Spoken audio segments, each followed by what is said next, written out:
Olá, meus irmãos. Tá tudo bem com vocês? Quem está falando aqui é Rubens Siqueira. Estamos chegando mais uma vez com o nosso projeto Para Pensar, trazendo o nosso estudo do livro Caminho, Verdade e Vida, psicografado pelo nosso irmão Francisco Cândido Xavier, pelo Espírito de Emmanuel. Mas antes da gente iniciar, eu venho mais uma vez pedir a vocês para se inscreverem no nosso canal. Se inscreva no nosso canal, dê o seu like, acione o sino de notificações para receber o nosso material toda vez que aqui nós nos encontrarmos, e compartilhe os nossos vídeos com as pessoas que você gosta, com as pessoas que você conhece e entende que esse trabalho vai levar algum tipo de bem para ela. Fazendo isso, estará contribuindo para o crescimento do nosso canal. Ok, gente? O tema do nosso trabalhinho de hoje, na nossa leitura, do nosso estudo, é Examina-te. Muito interessante esse tema, né? Nós vamos lendo parágrafo por parágrafo e já fazendo os nossos comentários. Vamos lá. Examina-te, é o capítulo 3. Nada faças por contenda ou por vanglória, mas por humildade. Paulo, Filipenses, capítulo 2, versículo 3.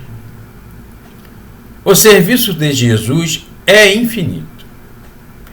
Na sua órbita, há lugar para todas as criaturas e para todas as ideias sadias em sua expressão substancial.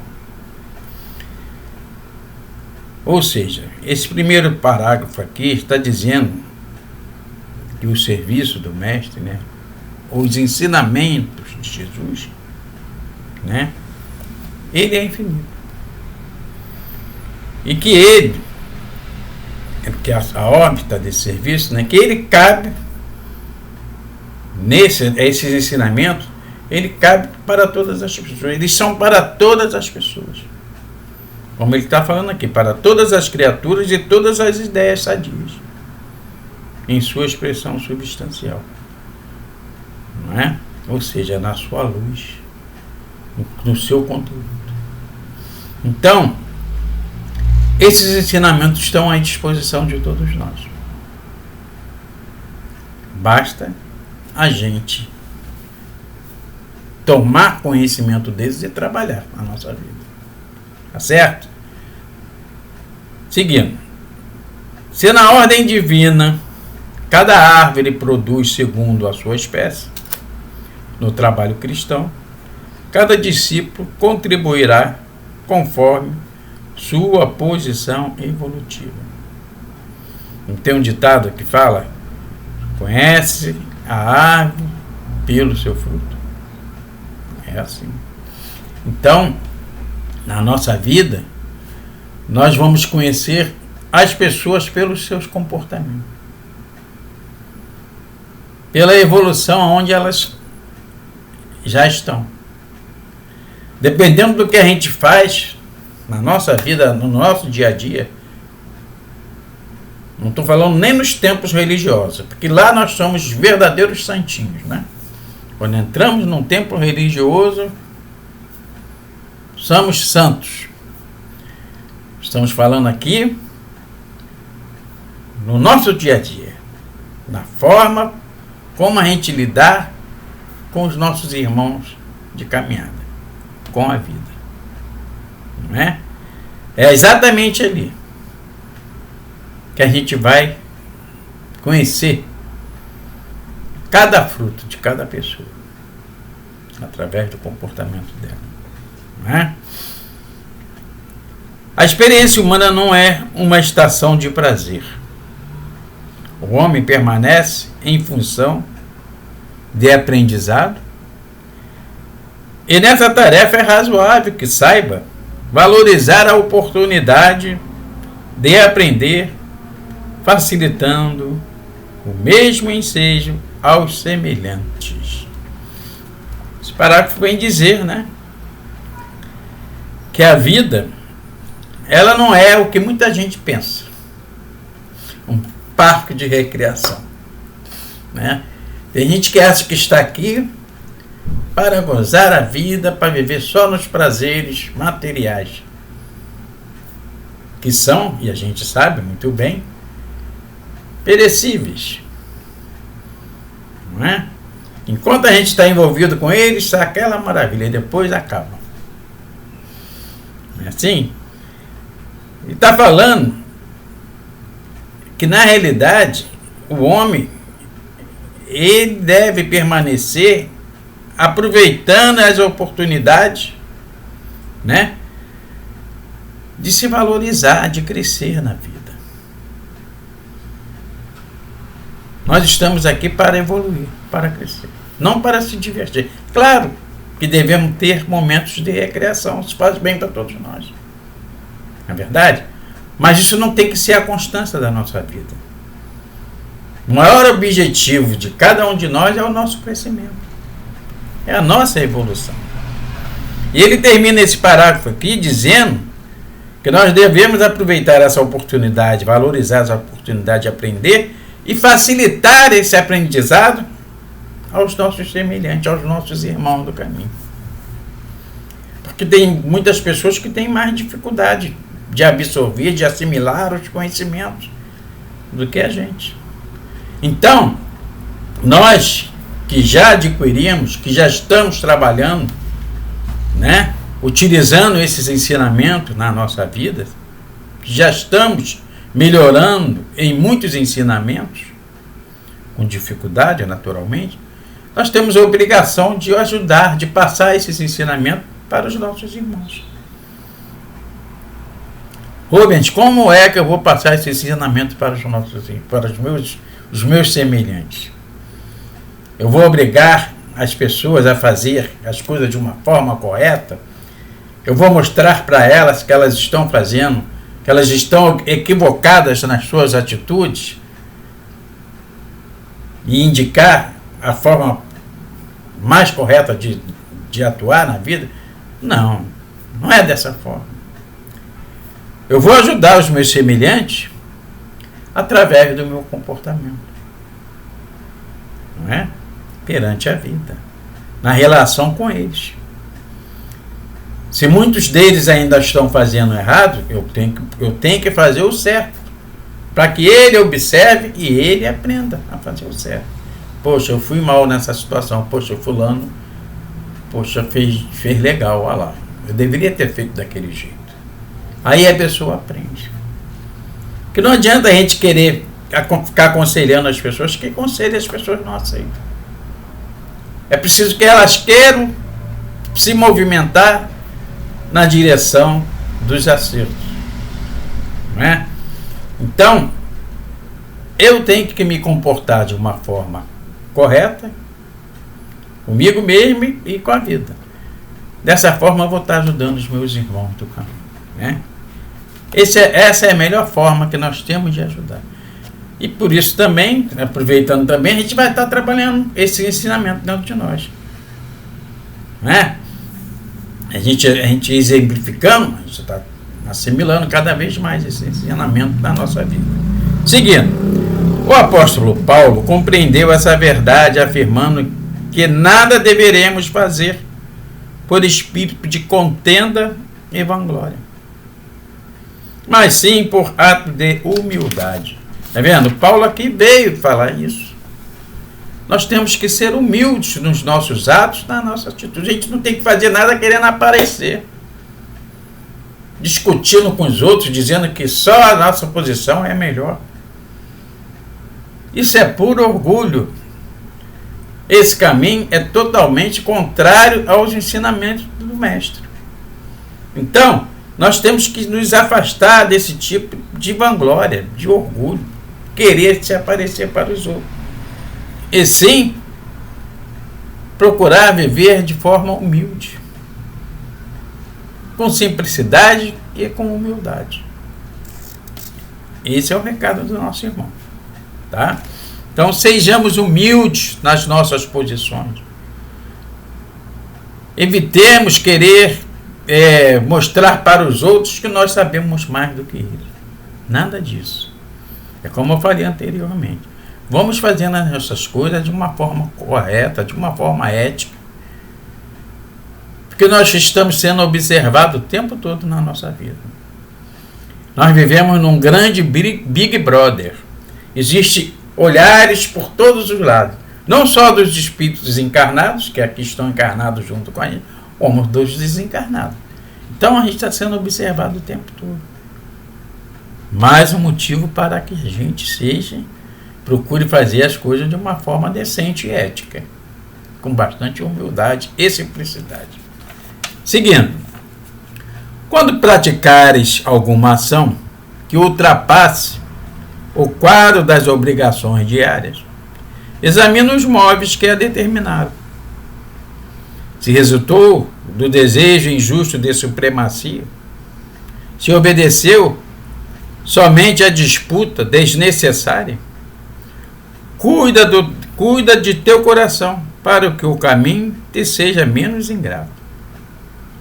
Mas, se atendeste ao dever, ainda que haja sido interpretado como rigorista e exigente, incompreensível e fiel, receba as observações indébitas e passa adiante.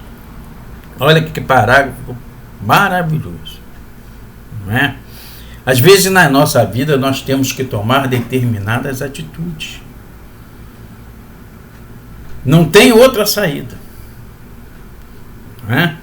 Então, nós temos que fazer o julgamento. Será que isso que eu fiz, como está escrito aqui, né, foi movido por um desejo injusto, de eu querer aparecer para os outros? Será que foi? Será que eu deveria de fazer de uma outra forma? Às vezes, não tem outro jeito.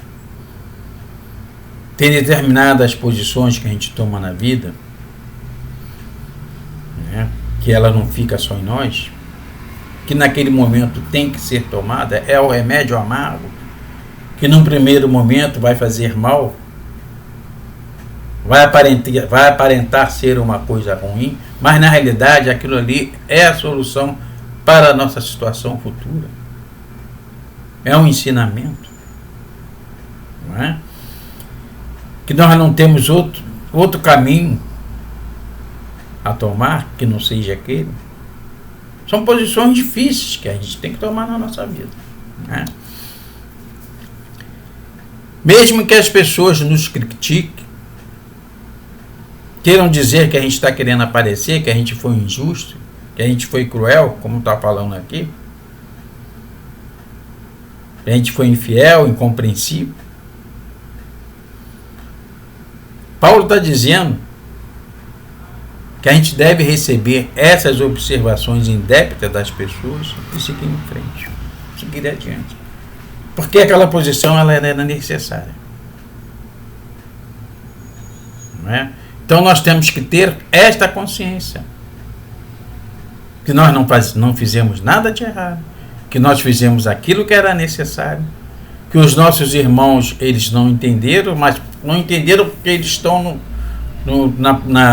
vamos dizer assim, eles têm a opinião deles, que muitas das vezes não alcançam o entendimento necessário